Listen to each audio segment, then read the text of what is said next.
just a moment of stillness and silence.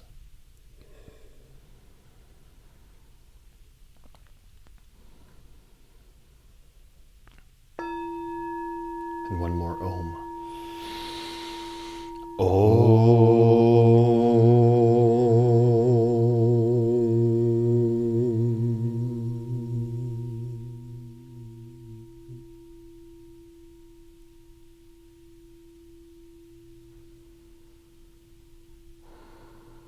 Welcome to our fourth session.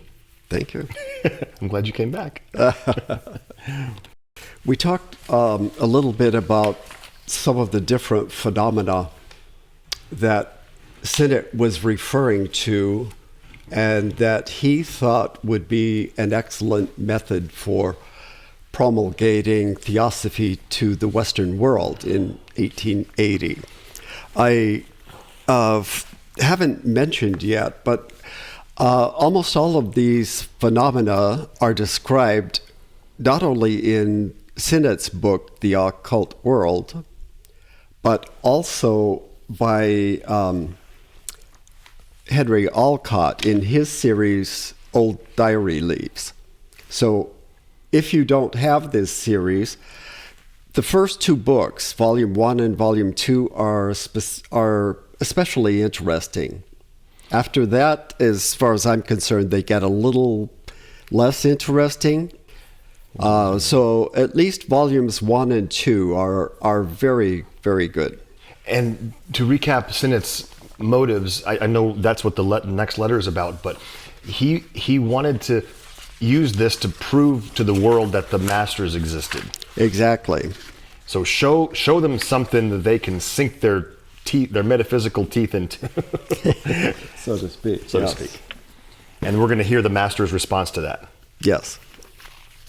Was there anything else in Sinnett's letter that we need to be aware of before we dive into the master's response? So Sinnett, he's asked again, this is, I believe, the second time he's asked, let's show them some phenomenon to prove that you exist. Is there anything else in his letter besides that concept of asking, hey, let's show the world some magic? Nothing profound. That was what was foremost on his mind at that moment. I wanted to give a little bit of a timeline for the sequence of events that led up to these first few letters from the Mahatma. The pink note that Mrs. Sinnett received was received on September 29th, 1880. And that was the first proof that someone in the outside world could communicate through letters and notes with these Mahatmas.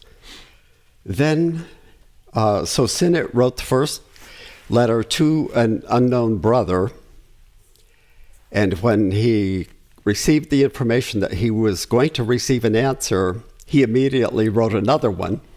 And his friend, Mr. Hume, also wrote a letter. So they were all excited at the prospect of communicating with this unknown brother.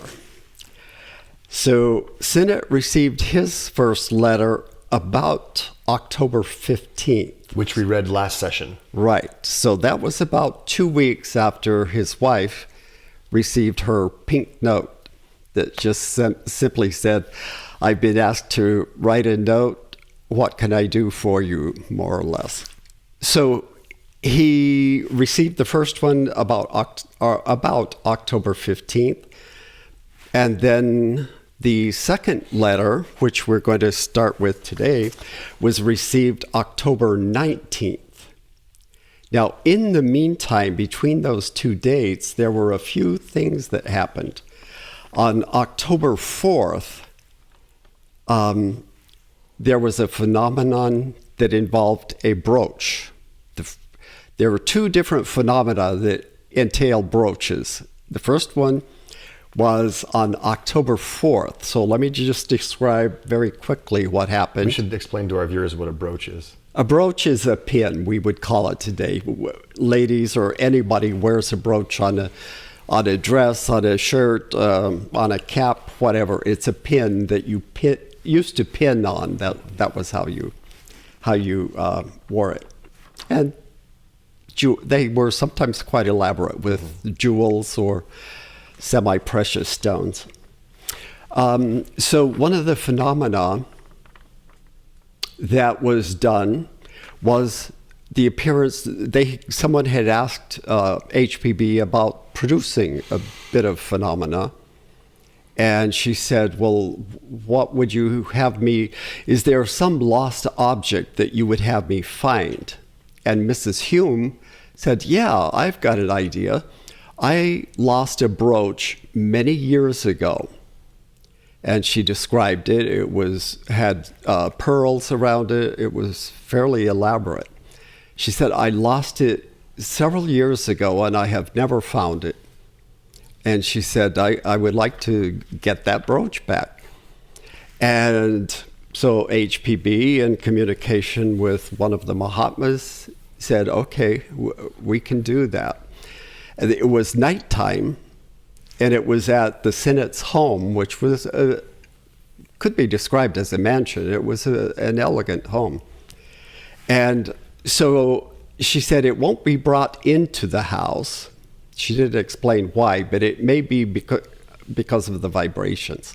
She said it will be brought to one of the planter areas out in the garden. Now, HPB had never been to their house into the garden. She had been there before, had only at night, had gone straight up to the front door and entered the house. She knew nothing about the layout of the gardens. She said it's in a star-shaped flower bed. And the Hume said, "Well, we have several." And she said it was in this direction. And they said, "Okay, we know which one it is." So the whole party went outside. HPB stayed back and directed the others where to look. And Sure enough, they found it wrapped up in a piece of paper. Now, did HPB cause it to be produced there, or is that where Mrs. Hume had lost it many ages ago? No, that wherever it had gone, because it was now wrapped up in a piece of paper. Which it hadn't been before. Yeah, exactly, because it would have been, destroyed after many years, the paper. Right. So it was new transported paper from wherever it was hiding. Exactly. Mm-hmm. They located it, wrapped it up in paper, and deposited it in this star-shaped flower bed. From someone who's studied a fair amount of metaphysics, this takes incredible amounts of concentration and power. Energy. Yeah. Whose energy was being used here? Was it HPB's or the masters or both? A combination. We know it's very taxing. So Yes. they were willing to do this to prove to them that they could. Yeah, exactly. Because it's a huge, we know this, and that's why it's not done frequently like it is in the movies. Yeah, exactly. So they were willing to expend their energy to do this. Mm-hmm. Yes. So that was the first brooch incident. The brooch incident. Then, now, the letter was received about October 15th, letter number 1. And then on October 16th, Hume handed a letter to HPB, and it was transported to the masters. So this would have been a fourth letter that they're sending. 3, because Hume Sinnott had sent 2 at this point. But Hume had sent one also. No, this is the first one that Hume sent. Okay. So there's 3 letters from them. And I'm trying to keep all the facts straight in my own mind, because they sent 3 and they've since received 1. right. Okay. Now, in the meantime, and we don't have a date for it, Mrs. Sinnott had often admired a ring that HPB had. It was a yellow diamond. And Mrs. Sinnott loved that ring. It was something that someone had given to her when she and Alcott visited Ceylon, Sri Lanka, a few months prior. And she said, "I would love to have a ring like that." And HPB reproduced the ring with an actual yellow diamond. Now, the quality of the second diamond was, no, she didn't reproduce the ring. She reproduced the diamond only. And it was a lower quality of diamond than the one that she had, but Mrs. Sinnott was thrilled with it nonetheless. So I assume she took it to a jeweler and had it made into a ring. But this is just an example of some of the phenomena that they experienced. Now, let's get to letter number 2. Okay. Shall we get right to it? Yeah. Let's do it. As Terry mentioned, it was received on October 19th, 1880 in Shimla. All right, here we go. Much esteemed sir and brother, we will be at cross purposes in our correspondence until it has been made entirely plain that occult science has its own methods of research as fixed and arbitrary as the methods of physical science are in their way. He who would cross the boundary of the unseen world can no more prescribe how he will proceed than the traveler who tries to penetrate to the inner subterranean recesses of Lhasa. Now, isn't that interesting? How does the master know about these subterranean recesses of Lhasa? Most likely from personal experience, but even if he hadn't been there physically, he certainly could have visited it in his, what is it called? Mayava Rupi. And what is a Mayavi Rupi?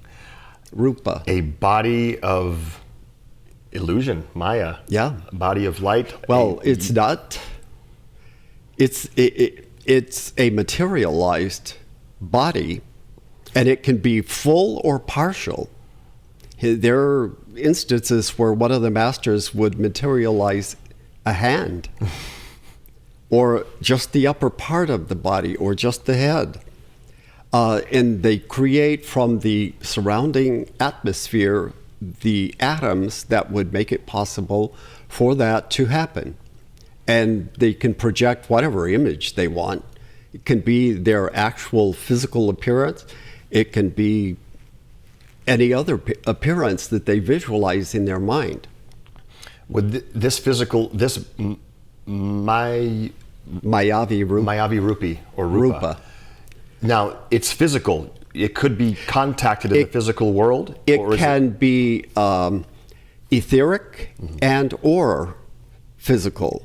They can create it at whichever level of manifestation they want it to exist. And either only people with a certain degree of higher sight would be able to see it if it's on the etheric level. And they can make it visible to everyone by making it even more dense. Which requires more energy on their part. Yes. Their body and their consciousness is rooted wherever they are located, but they're projecting, it's a dual consciousness situation where they're able to control it, witness. So they can observe simply, as they have done many times. They would project a certain level of consciousness, and it may not have any aspect at all of physical or etheric manifestation, but they're able to watch and hear and see everything that is happening. And that's similar to remote viewing that most people can do. Yeah. Where is Lhasa, so our viewers know? Well, it's in Tibet. It's the spiritual. Well, at the time, it was the capital of Tibet. Okay. And where the Dalai Lama lived. But it is a physical place. Yes. Is it a secret or it's? No. It's a city. Okay. And there's an enormous palace there. The what is it called? Potala? Potala Palace. I don't know how you pronounce it. And are there known caves or subterranean recesses? I know nothing about it, but obviously KH knew about it. So, yeah, go ahead. All right. Let's see. I'll read that sentence one more time so we can start earlier. He who would cross the boundary of the unseen world can no more prescribe how he will proceed, then the traveler who tries to penetrate to the inner subterranean recesses of Lhasa could show the way to his guide. The mysteries never were, never can be, put within the reach of the general public, not until that longed-for day when our religious philosophy becomes universal. At no time have more than a scarcely appreciable minority of men possessed nature's secret, though multitudes have witnessed the practical evidences of the possibility of their possession.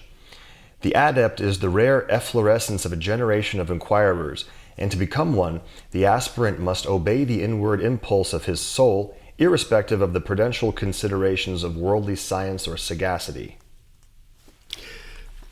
This is a very interesting statement that he makes here. A couple of different statements. The mysteries never were and never can be put within the reach of the general public, not until that longed-for day when our religious philosophy becomes universal. Which means that at some point in the future, and it will be stated later in another letter that we will read, not from these Mahatmas, but from a different Mahatma, their boss, basically, who says that in the distant future, there will be a religion based on these philosophies. Right now, we have various religions that kind of hint at it and have parts of it, but none of them so far expound it, although Buddhism probably comes the closest to it at this point. But what they have at their disposal is far beyond what is generally taught even in Buddhism today. He says when our religious philosophy becomes universal, does that mean a global unification of belief? More or less. That sounds like the Satya Yuga then, like the golden age of humanity. It could be that long before it happens. But the groundwork is being laid today. Of course. This is the whole purpose of what the masters are doing. Remember, we're not just talking about enlightenment here. We're not just talking about liberation, about achieving nirvana. There are two paths, remember, and one is a path where once you reach a particular stage of enlightenment, you retire from the world, from manifestation. You have achieved the right to, for many eons, to take a rest, to take a break and just chill out, disappear. Actually, you don't chill out, you disappear from manifestation. I don't know what it would be like. I shouldn't even try to describe it. I have no idea. It's like a heaven of heavens. It's something. Yeah, basically. The other path is the path of the Nirmanakayas, the Buddhas of compassion, those who have so much love and compassion for humanity that they can't imagine retiring like that and not coming back to help in whatever way they can. To our friends, towards the end of our book, we have a chapter called The Compassion of the Nirmanakayas, where we discuss this concept of once we reach this level of advancement, we have a choice to come back again and help. So many people who study theosophy and Buddhism and these philosophies in general, it doesn't occur to them that they too can become a Mahatma and continue on from there to become a Bodhisattva and even a Buddha. Why wouldn't we be thinking about that? Exactly. The fact is, as we pointed out in one of our previous videos, everyone will achieve that at some point. Everyone will achieve enlightenment. Everyone will become a Mahatma and eventually a Buddha. Why not start today? And in a sense, you already are started. Everyone is on a path. Everyone. whether they is- know it or not. Just like Darwin talks about physical evolution, it happens without us knowing, but why don't we speed the process up? Well, Yeah. that's a very good question. And as we pointed out, there are very few of our own group of humanity that have achieved that so far. In the future, it will become very easy. And those who wait and achieve it later, not only will it be easier for them, but they can draw from everything that happens in the meantime.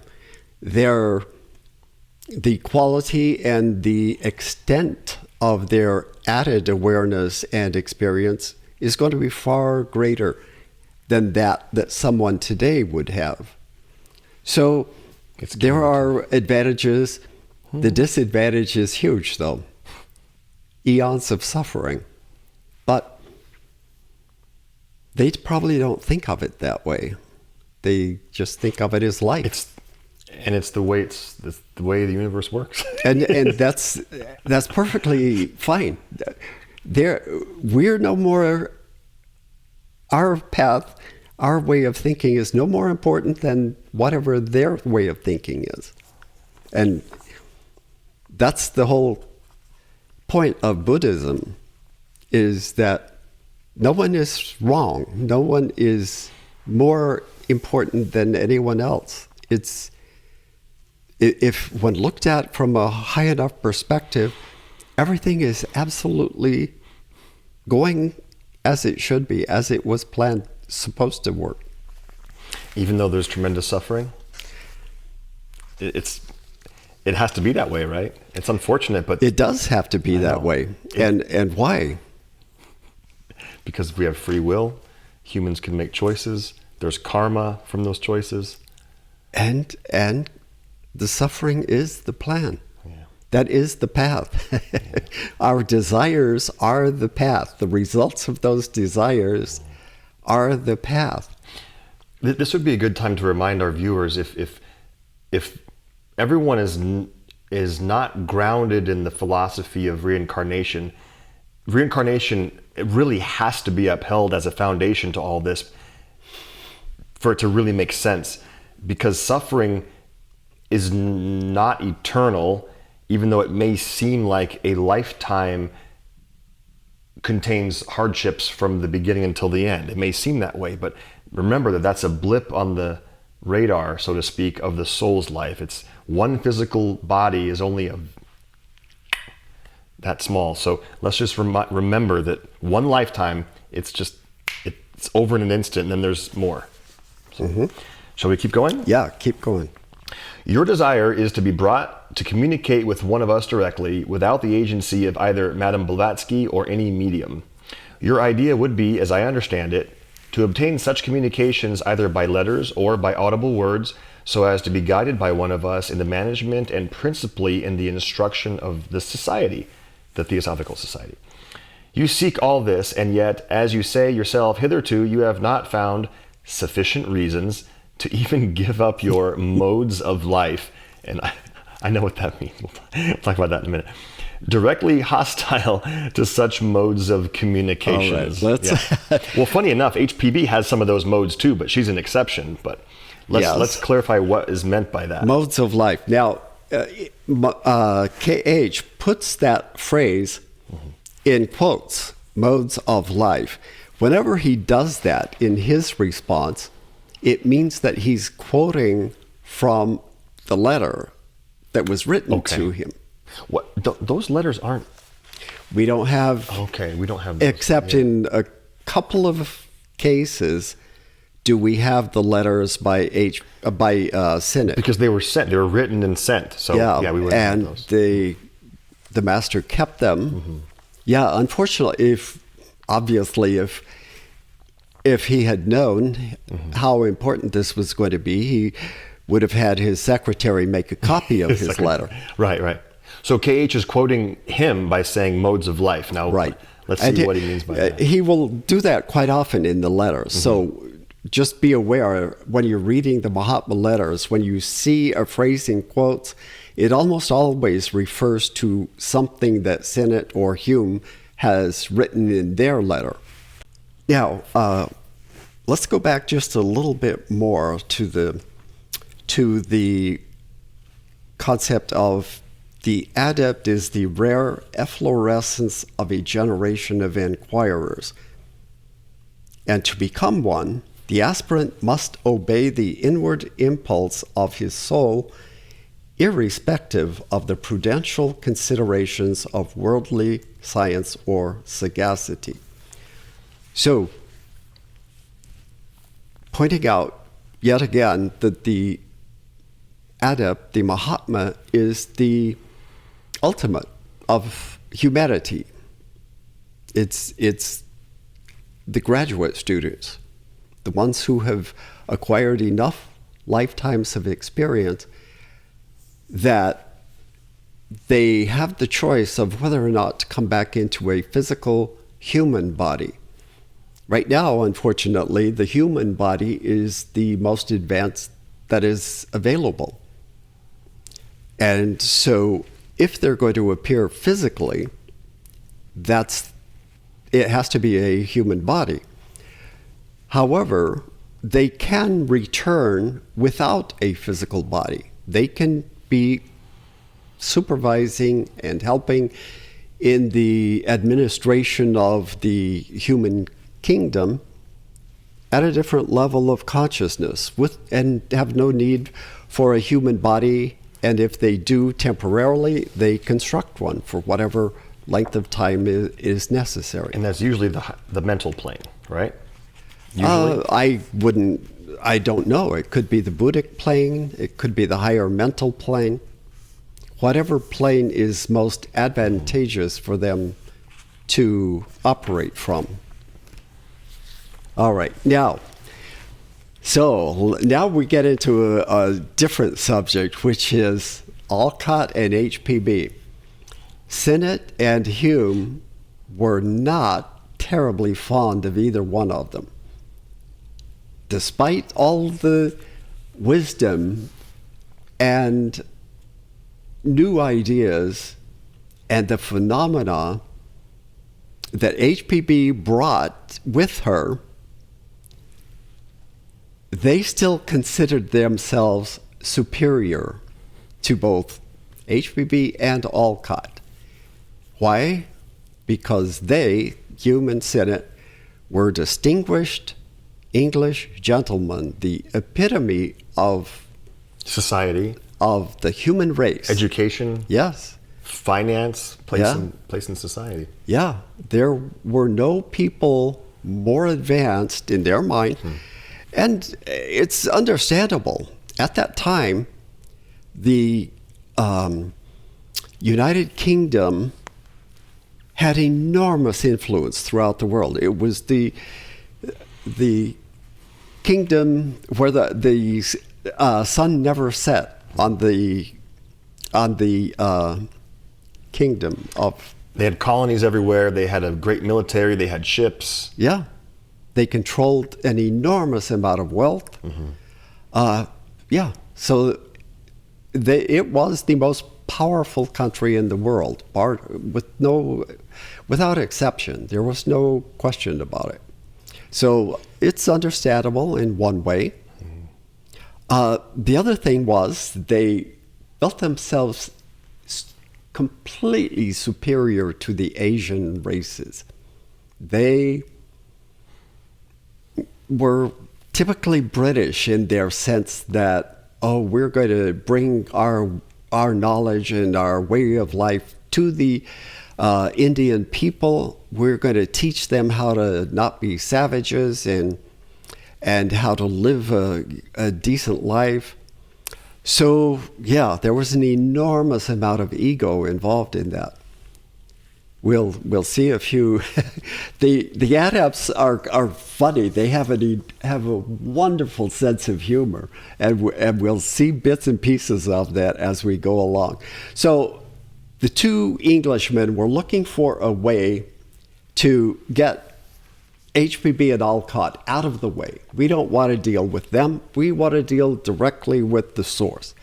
And let's see if we can't figure out a way to make that happen. But it's so interesting that the master says your modes of life are directly hostile to that, to such methods of communication. What were their modes of life? They were carnivores. They were in the habit of having lavish dinners with an enormous amount of meats and alcohol. They were both drinkers. And smoke, pipes. They both smoked, as far as I know. Cigars. Sinnott certainly smoked. And no, they were not willing to give up any of these. It's interesting. So the master is saying, you haven't found sufficient reasons, again, quoting his own letter, to give up any of those which are directly direct blockages to the types of telepathic communications necessary. All right. So let's continue then. All right. This is hardly reasonable. He who would lift up high the banner of mysticism and proclaim its reign near at hand must give the example to others. He must be the first to change his modes of life. The kingdom of heaven is obtained by force, says the Christian mystics. Matthew 11:12. So the masters know the Bible. They know all of the religious texts in the world. And they can quote them very well. HPB knew the Bible backwards and forwards. She was on a ship on her way to India in 1884, so 4 years after this. And on board was a Christian minister. And they had wonderful conversations. He actually was very impressed with her, and he liked her a lot. So they would have these animated conversations about Christianity. And he said something, and she said, no, you're wrong. And she quoted something from the Bible. He says, no, I know my Bible. And she said, Leadbeater, go get my Bible from my room. And he did, and she was right. She knew the Bible better than the minister did. And she's not a Christian. No. All right, shall we continue? All right, go ahead. There remains only to deal with the isolated individuals who seek, like yourself, to penetrate behind the veil of matter into the world of primal causes, i.e., we need only consider now the cases of yourself and Mr. Hume.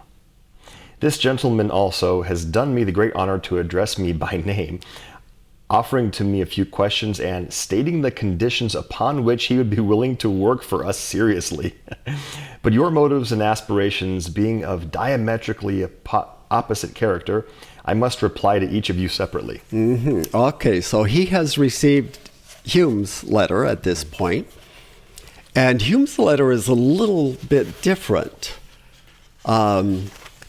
Sinnott is willing to work with the masters, but he was the editor of the newspaper. He wasn't going to give that up. So he wanted a conversation where he could operate from his current state of living. Hume was different. He said, and Hume was more wealthy than Sinnott was. Sinnott wasn't particularly wealthy, but he was well-to-do. Hume, on the other hand, had a considerable amount of money, and he owned property. But he said, I'm willing to leave this behind and go to you and be trained by you as long as I can come back into the world to demonstrate what I have learned to the rest of it, of humanity. And so that's why KH says, I have to answer you separately because your situations are different.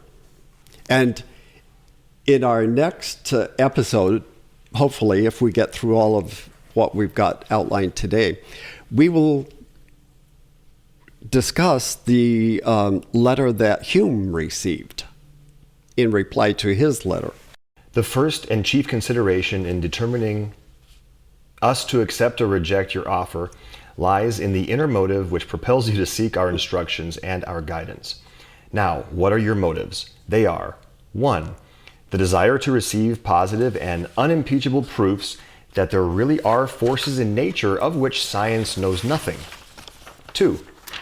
The hope to appropriate them someday. The sooner the better, for you do not like to wait.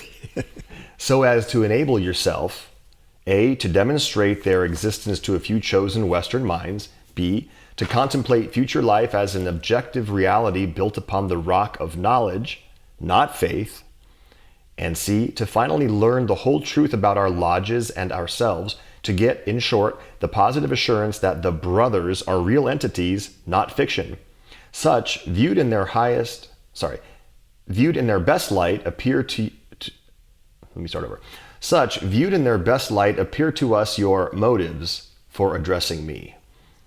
So 2 reasons, multiple sub-reasons of why. I'll keep reading. To our minds, these motives, sincere and worthy of every serious consideration from the worldly standpoint, appear selfish. And he underlines that. Appear selfish. So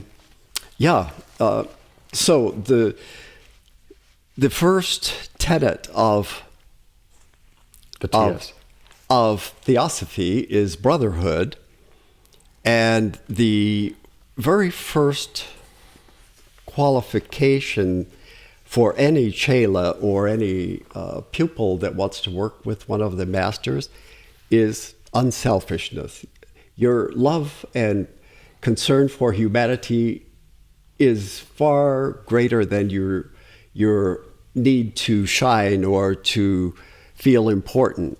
So he will find out that selfish motives are anathema, basically, to the path of becoming a chela.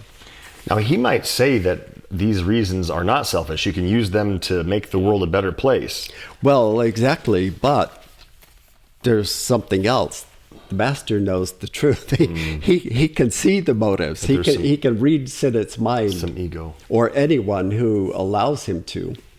And they won't invade your space unless you give them permission to. They don't invade they don't try to change your mind or to influence you unless you are open to that and invite them. Appear selfish. You have to pardon me what you might view as crudeness of language. If your desire really is that which you profess, to learn truth and get instruction from us, who belong to quite a different world from the one you move in. And he points that out many times. He's like, in the Western world, and specifically in Great Britain, you have this need to act a certain way, to conform in a certain manner, to have rules and regulations of conduct. He says, we don't operate that way. We have our own methods, and they're going to seem crude to you, but we feel that is how it has to be and is the best way to be. They are selfish because you must be aware that the chief object of the TS is not so much to gratify individual aspirations as to serve our fellow men. Perhaps you will better appreciate our meaning when told that in our view, the highest aspirations for the welfare of humanity become tainted with selfishness if, in the mind of the philanthropist, there lurks the shadow of desire for self-benefit. Wow. And we've discussed this before, how many wealthy people who have foundations to benefit humanity, there may be an ulterior motive. Yes, there are some benefits to humanity, but tax write-offs, of course. Tax write-off, and cleaning up their reputation. So there are some ulterior motives, and whether or not that makes it okay is not for me to judge. You have ever discussed, but to put down the idea of a universal brotherhood, questioned its usefulness, and advised us to remodel the TS on the principle of a college for the special study of occultism. This, my respected and esteemed friend and brother, will never do. So our viewers are clear. Sinnett has implied that let's just create a school of studying the metaphysical world. We don't need to worry too much about this brotherhood thing. Let's just study the cool stuff. Yeah, exactly. The sexy stuff. Tantra. Right. Yeah, I want to know how to produce this phenomena. Come on, share your secrets. I want to create a diamond. Selfish. Yeah, exactly. Yeah, don't be selfish. And that's exactly how they think of it. Come on, why aren't you sharing this information? It's so cool. And think how much we could do with it. Okay, go ahead. Having disposed of personal motives, let us analyze your terms for helping us to do public good. He's almost mocking him. It's interesting. Broadly stated, these terms are, first, that an independent Anglo-Indian Theosophical Society shall be founded through your kind services. How funny. In the management of which neither of our present representatives shall have any voice. And second, that one of us shall take the new body under his patronage, be in free and discreet communication, in free and direct communication with its leaders, and afford them direct proof that he really possessed that superior knowledge of the forces of nature and the attributes of the human soul, which would inspire them with proper confidence in his leadership. So he's putting quotes around all of these phrases that obviously Sinnett used. I have copied your own words so as to avoid inaccuracy in defining the position. He's really good. No, he's really good. His command of the English language is phenomenal, and his use of parody and irony are very good. And there was no Google Translate available back then either, so No. he had to know this himself. From your point of view, then, those terms may seem so very reasonable as to provoke no dissent. What, will you say, can be more reasonable than to ask that teacher and pupil should be brought face to face, and the one give the experimental proofs to the other that his instructions were correct? The men of this other world of ours, untutored in your modes of thought, can hardly be blamed for not responding as heartily to your suggestions as in your opinion they deserve. The first and foremost of our objections is to be found in our rules. True, we have our schools and teachers, our neophytes and Chaperones, superior adepts. I haven't heard that word before. And the door is always open to the right man who knocks. And we invariably welcome the newcomer. Only, instead of going over to him, he has to come to us. Now, they mention this over and over again. Come out of your world into ours. And this implies you have to give up your old way of thinking, your old prejudices, your old superstitions, if you want to have any chance of making progress with us. Because our way of viewing things is completely different from yours. So if you're going to have a chance, give up your ways, come into our world. It requires true open-mindedness, and a lot of times we think we're being open-minded, but we're really not. We still hold on to things that close us. In a later letter, he will state explicitly to Sinnett that there are thousands upon thousands of Hindus who are pure and would make excellent chelas, except for one thing. They are so inculcated in their religious beliefs, which he says are superstitions, that they cannot even consider giving them up. This is an Indian man saying that about Hindu Yes. people. Yes.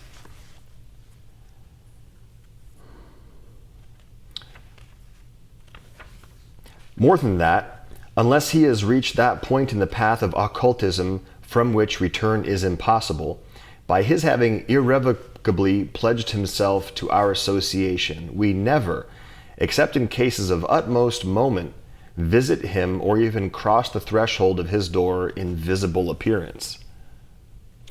So HPB at least, and possibly Alcott, I don't know, had reached a level of chelaship that we mentioned before.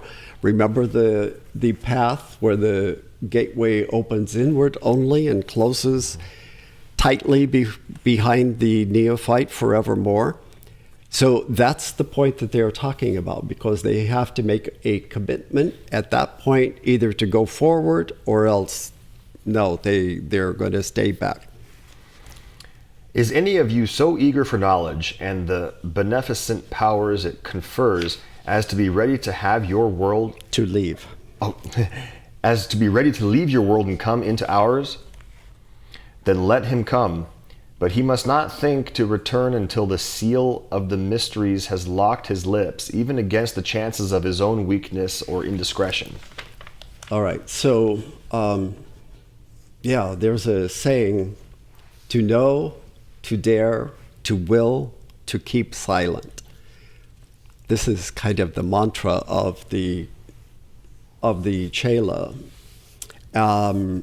If you want any of these secrets to be revealed to you, first you have to deserve the opportunity. You have to go through trials and purification for many lifetimes.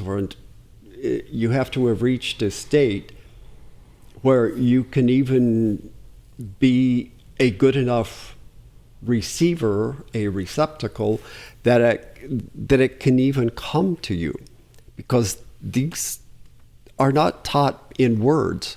They're taught at a higher level of consciousness, and it has to be intuited, not given in a book or a sermon or in any kind of transmissible form in our way of thinking.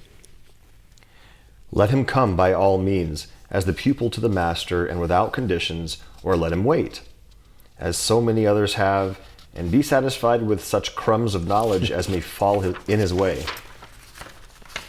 And supposing you were thus to come, as two of your own countrymen have already, as Madam... No, he's not talking about HPB. Two of your countrymen, meaning Englishmen. He's implying or stating that there are two that are being trained by them, and they are either very advanced chelas or they themselves are adepts, Englishmen. All right, go ahead. Do we have any clues about those guys? One later? of them supposedly was named Thomas More, but that's such a common name that there are thousands of Thomas Moores. So. Wow. That's interesting. That little sentence says that. Yeah. Most people would blaze right past that. Yeah. But it's not Alcott and HPB he's talking about. As Madame Blavatsky did, and Mr. O, who is Mr. Alcott, will. Would you consider it just if you were to grant to Madame Blavatsky or Mr. Alcott as outsiders the terms you now ask for yourselves? Of these two persons, one has already given 3/4 of a life, the other 6 years of manhood's prime to us, and both will so labor to the close of their days. Though ever working for their merited reward, yet never demanding it, nor murmuring when disappointed, would it not be a palpable injustice to ignore them as proposed in an important field of theosophical effort? Ingratitude is not among our vices. Yeah, so look how much they have given up. I think we mentioned in a previous video that Alcott was working as a tax attorney in New York City, was making a very large sum of money, the equivalent of about $15,000 a month, which may not seem that much in today's world. Back in 1875, I'm sure it was a ton of money. But he was right at the very top of earnings in America at the time. So yeah, he gave up that, and he was always worried about his family. He was divorced, but he had two sons that he had to support also. So he was very concerned about whether or not he was going to be able to help his sons. Neither of them has the least inclination to interfere with the management of the contemplated Anglo-Indian branch, nor dictate its officers.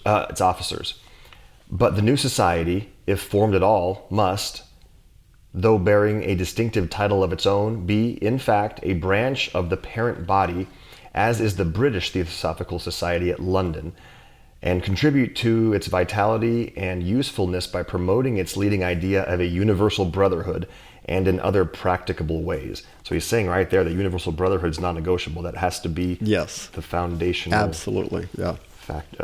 tenet. Badly as the phenomena may have been shown to be, there have still been, as you yourself admit, certain ones that are unimpeachable.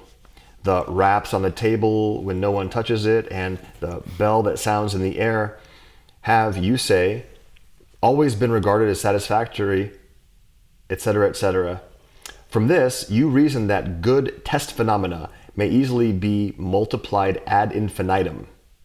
So they can in any place where our magnetic and other conditions are constantly offered, and where we do not have to act with and through an enfeebled female body in which, as we might say, a vital cyclone is raging much of the time. That's talking about HPV, obviously, there. Yes. Now, she, remember, had been trained in various episodes by the masters directly for a period of about 7 years.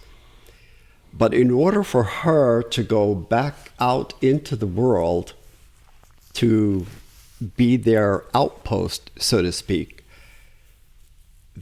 they could not just let her go. They had to basically keep some essential part of her being in Tibet with them. Wow. And secondly, they had someone watching over her at all times. We, in various places, we realized that even while her physical body was asleep, one of the adepts was assigned to watch over it.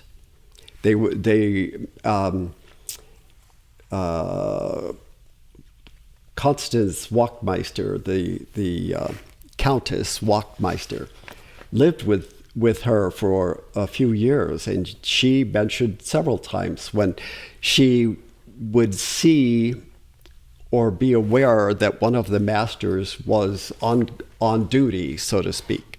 And Olcott also mentioned something along that line, that one of the masters was always assigned to be on duty, making sure that everything was okay. Now, they were watching her physical body, which was not in Tibet with them, but you're saying a part of her, meaning maybe part of her astral, or? We don't know, and it will come up in one of the Mahatma letters where... But part of her being is in Tibet. Yeah, where Hume is trying to guess what part it is, and it's quite an interesting situation where the Mahatma is saying, yeah, he thinks he does. He thinks he's got a clue, but he's wrong. Should we tell our viewers what is meant by a vital cyclone is raging most of the time? She would have outbursts of anger or lose control, basically. A temper? A temper? Yeah, a temper. And it was usually people closest to her. Olcott was the object of her temper many times, and he resented it a lot. We'll see that the masters expected him to be a lot more tolerant of her than he was. So yeah, there was a large part of the problem was caused by the situation where part of her had been retained. Interesting. And they really thought that Alcott should be a lot more tolerant of that. But imperfect as she may be, she is the best available at present, and her phenomena have for about half a century astounded and baffled some of the cleverest minds of the age. Since you have written nothing about the very phenomena you properly regard as so convincing, we have the right to infer that much precious power may be wasted without better results. By itself, the brooch affair is... Brooch. Oh, right. By itself, the brooch affair is, in the eyes of the world, completely useless, and time will prove me right. Your kind intention has entirely failed. Wow. Okay, so it sounds like he's going to turn him down, doesn't it? All right, read the rest of it. To conclude, we are ready to continue this correspondence if the view given of occult study as above suits you. Through the ordeal described, each of us, whatever his country or race, has passed. Meanwhile, hoping in the best, yours faithfully as ever, Kut Humi Lal Singh. All right, so after all of this, saying it appears your motives are selfish, you are not willing to give up your modes of life, etc., you want to get rid of Alcott and HPB, and they're saying yes and no, we can, about that part. But it didn't sound very promising. No. And yet they're saying, well, it might just work. Mm-hmm. That's how accommodating they can be, really. Should we go to letter number 3 now? Yeah. Okay, this one, any context or just dive in? Let's see here. This was 2 days later, yeah? Yeah, this was on October 20th, and 1 day later. And there were 3 short notes that were received. Written on the letter itself? No, they were received on the same day. Oh, okay. But one after the other. I don't know how much time in between. Now, let's see. KH had tried to appear to Sinnett during the night, but he wasn't receptive enough. Mm-hmm. He got just a little bit of a glimpse, and just the look. It appeared that he was beginning to become aware of KH, and then he lost it. So go ahead. Should we start with the note here or just the actual letter? Yeah, read the note. Note written by Sinnett.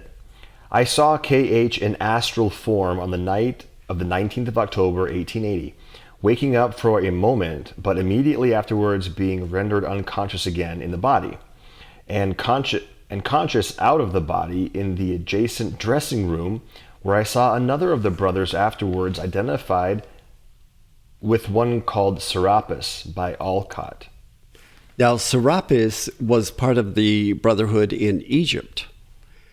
Remember... I wonder why he's showing up all of a sudden. Well, they worked together. And for the first couple of years when they were in New York, it was the Egyptian Brotherhood that was sending messages to Alcott. Go ahead. Serapis by Alcott, the youngest of the Chohans. So he is a Chohan, a step up from an adept or Mahatma. The note about the vision came the following morning, and during that day, the 20th, we went for a picnic to Prospect Hill when the pillow incident occurred. Okay, so we're about to hear about another phenomenon. This is letter number 3A, since you mentioned several came that day. Yeah, right? Go ahead. My good brother, in dreams and visions at least, when rightly interpreted, there could hardly be an element of doubt. I hope to prove to you my presence near you last night by something I took away with me. Your lady will receive it back on the hill. I keep no pink paper to write upon, but I trust modest white will do as well for what I have to say. So we see his sense of humor, which is wonderful. All right, so they haven't left the house yet, apparently.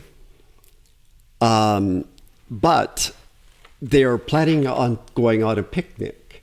So Sinnott receives this note that says, oh, yes, by the way, I did appear to you last night, and just to prove that I was actually there, I took something with me. And then this is letter 3B, received on the same day.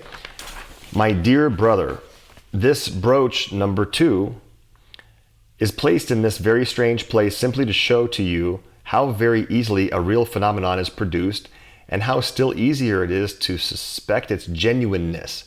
Make of it what you like, even to classing me with the Confederates. All right, so let's discuss the phenomenon that occurred. All right, they're on the picnic, and so let's see, HBB says to the group, KH informs me that he wants to bring something. And she said, where do you want him to bring it? And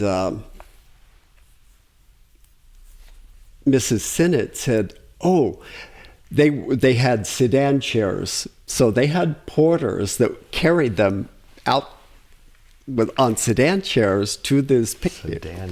Sedan chairs, or jampan, as they call it. It came out of a Toyota Camry sedan? Yeah, exactly. And she had a pillow that she had brought from the house and put it behind her. And so she said, oh, let it appear inside my pillow. Inside it. Now, this was an old pillow that she had had for years. So someone, I think it was Sinnott himself, took a knife and had to cut the pillow open the seams. So it had been sewn very, very tightly. He cut the threads, which were very old and tough, opened the pillow, and inside was a second pillow. So he then cut that one open with some difficulty, and inside with the feathers was a piece of white paper, and wrapped inside it was a brooch that had been on her dressing table last night. And she didn't notice that it was missing. Wow. Okay. What does he mean about classing me with the Confederates? Meaning people who supposedly are the ones who help them produce the phenomena. That there must be someone behind the scenes that is making all pulling this the strings happen. kind of thing. Yeah, a magician's assistant that is planting things. The difficulty you spoke of last night with respect to the interchange of our letters, I will try to remove. One of our pupils will shortly visit Lahore and the NWP. Northwest Province. Okay. And an address will be sent to you which you can always use unless, indeed, you really would prefer corresponding through pillows. Please do remark that the present is not dated from a lodge, but from a Kashmir valley. Okay. Now we have the first indication that he is no longer. Remember, the first one was at a monastery. And now he's traveling. So he's in a Kashmir valley, which is North India. And what he doesn't state yet, but we will find out, is he's on his way to visit his superior, the Mahachohan. He doesn't tell us where that is, but he obviously has to leave Tibet, go across northern India to wherever the Mahachohan happens to be at the moment. And that's the end of that snippet. Yours, more than ever, Kuthumi Lal Singh. And then letter number 3C, so received the same day. These were on separate papers, right. I guess. In the original book, when they were first published, they were published. They were a lot of the letters were separated, and they didn't have dates on them. So it took a number of years before people realized, oh, this page is obviously referring to events on that same date, and so they pieced them together as being connected. Letter 3C. A few words more. Why should you have felt disappointed at not receiving a direct reply to your last note? It was received in my room about half a minute after the currents for the production of the pillow Duck. Duck is a Hindi word that means the postal system. Oh, the pillow postal system had been set ready and in full play. And unless I had assured you that a man of your disposition need have little fear of being fooled, there was no necessity for an answer. One favor I will certainly ask of you, and that is that now that you, the only party to whom anything was ever promised, are satisfied that you should endeavor to disabuse the mind of the amorous major and show to him his great folly and injustice. Now, the amorous major was that person, remember, who in the teacup incident received his diploma and then the very next day said, no, I reject it. I don't want it. I don't believe any of this is real. So that's who he's referring to. Now, the first part of it is, why should you have felt disappointed at not receiving a direct reply? I think while he was still at home, remember he received the first note and he wrote something to KH, and in his mind he thought he would receive an immediate, that at least within a short period of time he would receive a reply. And he says it didn't happen because it was received in my room about half a minute after the currents for the production of the Pillow Duck incident had already been set ready and in full play. So this just doesn't happen instantaneously. There's a process that they have to go through, and they have to create the energy fields in order to make it happen. So he said we had already set up the field for the Pillow Duck incident when then I received your request. So there was no reason for you to be upset at not having received an answer to that at the same time. That's the end of letter 3. Yours faithfully, Kuthumi Lal Singh. Letter number 4, and this was received 7 days later, October 27th. Do we know what he asked or requested in this to receive this response? We actually had. This is one of the rare instances where we actually have the letter from Sinnett. It's just a note. Okay, note from Sinnett. Would you wish the pillow phenomenon described in the paper? I will gladly follow your advice. So, being the editor of a major paper, he said, "Do you want me to share that with the public?" Ever yours, A.P. Sinnett. The response: it certainly would be the best thing to do, and I personally would feel sincerely thankful to you on account of our much ill-used friend, HPB. You are at liberty to mention my first name if it will in the least help you. Wow. Kuthumi Lal Singh. Wow, so he's saying, sure, go ahead, use my first name? Yeah. Well, Kuthumi is his first name, really. Mm-hmm. Wow, okay. And whether or not, we've mentioned before, whether or not that's his actual name on his non-existent birth certificate, we don't know. Safe to assume that it was published then. Yeah, I'm quite sure it was. Wonder what the response was. Okay, letter number 5, received, so November 3rd, 1880. This was how many days later? Just 6 days later, approximately. My dear brother, I could assuredly make no objection to the style which you have kindly adopted. in addressing me by name, since it is, as you say, the outcome of a personal regard even greater than I have as yet deserved at your hands. The conventionalities of the weary world outside our secluded ashrams trouble us but little at any time, least of all now, when it is men, not ceremony masters, we seek, devotion, not mere observances. So what he says, not ceremony masters, apparently KH was the ceremony master for the lamas in the branch of Tibetan Buddhism that he belonged to.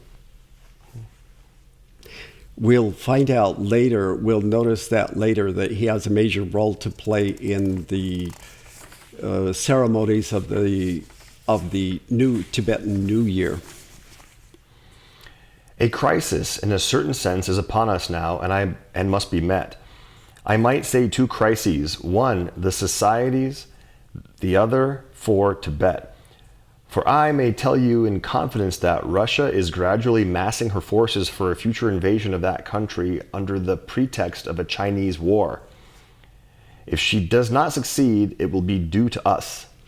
So, Wow. Yeah, that's pretty interesting that they not only pay attention to world situations and to current events, They influence but them. they care about them, and wherever possible, they try to, without creating too much personal karma, influence the situation in one way or another. They supposedly, if they wanted to, they could control the minds of the people who are making those decisions and change them, but that would create an enormous amount of personal karma. So what they do would have to be something much more subtle than that, and that would not generate an enormous amount of karma for themselves personally. They don't meddle per se, but they send maybe signs or Whenever they openings. can, they will send an influence, an energy field, so to speak. And if the person can perceive that and pick up on it, then it depends on the person's receptivity. It's not meddling then. They don't in that force case. it. Right. They offer something. They put the opportunity before them. Some people would call that, it's a sign. It's a guardian angel. You know, and we never know when they're doing the same thing with one of us, an aspirant, when they may put an energy field next to us, especially during meditation, to see whether or not we pick up on that. That is another reason why it's so important to raise our vibrations to a level that's more pure and more sensitive and receptive, so we can see these subtle things going on instead of just what's physically obvious all the time. And that's why they say that we have to force them. We force them by becoming purified and making ourselves indispensable. In other words, why wouldn't they use us if we're the perfect person for them to influence? And that is what he said earlier about coming into our world versus staying in yours. You see then that we have weightier matters than small societies to think about. Yet the TS must not be neglected. The affair has taken an impulse which, if not well guided, might beget very evil issues. Recall to mind the avalanches of your admired Alps. And remember that at first their mass is small and their momentum little. I cannot think of a better illustration when viewing the gradual aggregation of trifling events growing into a menacing destiny for the Theosophical Society. It came quite forcibly upon me the other day as I was coming down the defiles of Karakoram, as you call them. All right, so he's traveling through the Himalayas on his way to see the Mahachohan. A defile is a narrow valley, so obviously they don't go across mountain crests. They go from one valley to another, and it's a winding, meandering path that they have to take.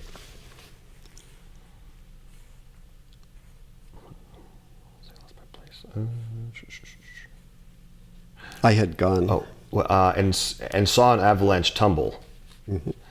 I had gone personally to our chief to submit Mr. Hume's important offer and was crossing over to Ladakh on my way home.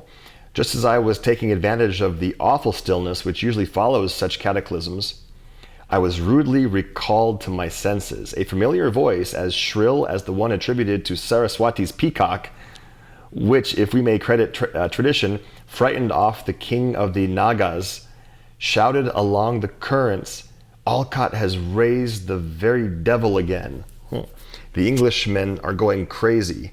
Kutumi, come quicker and help me." And in her excitement forgot she was speaking English. I must say that the old lady's telegrams do strike one like stones from a catapult. Oh my gosh. So she had one of her outbursts, obviously, and was in great distress emotionally. Alcott And has the raised the devil reason, again. well, here's what happened. You have to know the backstory. Remember the teacup incident? After we tell the backstory, that's probably going to end Yeah. our time for today. After the teacup incident, Alcott had written a letter to Damodar, who was holding down the fort in Bombay, at the headquarters, and described the whole thing, including the names of the people. And apparently, he shared that with a few individuals, expecting them to keep it among themselves. Well, apparently one of those individuals went to one of the newspapers and shared the entire thing with them, including the names of all of the English people who had attended that picnic. And a lot of those people were very upset that their names ended up in the newspaper, and it created a scandal. So that's what he's referring to. So even though he had these weighty matters on his mind, knew that HPB was in such a state of emotional upset that he left his quiet, calm environment and met her somewhere. I don't know where she was wherever she happened to be at the time. He met with her and calmed her mind and graced her with his presence. But the other thing, in her excitement, she forgot that she was speaking English. So the question arises, in what language do they normally communicate? I'm assuming French, because both of them spoke excellent French. Why wouldn't it be English? English was still not her very best language. She did communicate better in French than in English. So I'm assuming that it was. Or Russian was her first language, wasn't it? Well, yeah, and KH, I'm quite sure, did not know Russian. So I can only assume that they would normally communicate in French. And in the letters, sometimes I can see that KH is translating in his mind from French to English because of certain constructs in his sentences. So once in a while, I will make a slight change in the position of a wording so that it's a little bit easier to comprehend.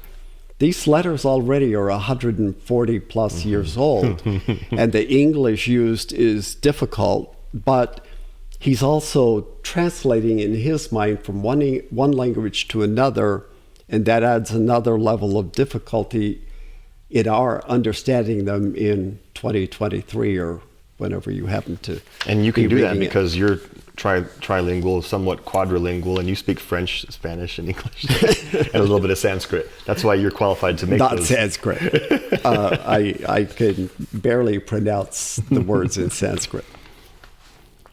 All right. So, That's probably all we have time yeah. for today. Any last comments or questions or? We're a third of the way through letter 5. So when we pick back up again, we'll continue with letter 5. At some point, we will make available, probably on Paul's website, the extracts that we are using in our presentation. And anyone who is a serious student of the Mahatma Letters can use that to hopefully get an introduction. Diving into the Mahatma Letters is not an easy feat, and most people give up in despair. So we're trying to give you the background to make it interesting and to make it possible to understand the context of these letters, and give it to you in a condensed form, a Reader's Digest format. And then after you've done that, you may or may not want to actually go into the letters themselves and try to read the entire text. But it is a big undertaking. Daunting. All right. All right. Yeah. Great session. Thanks for watching. We'll see you in the next one.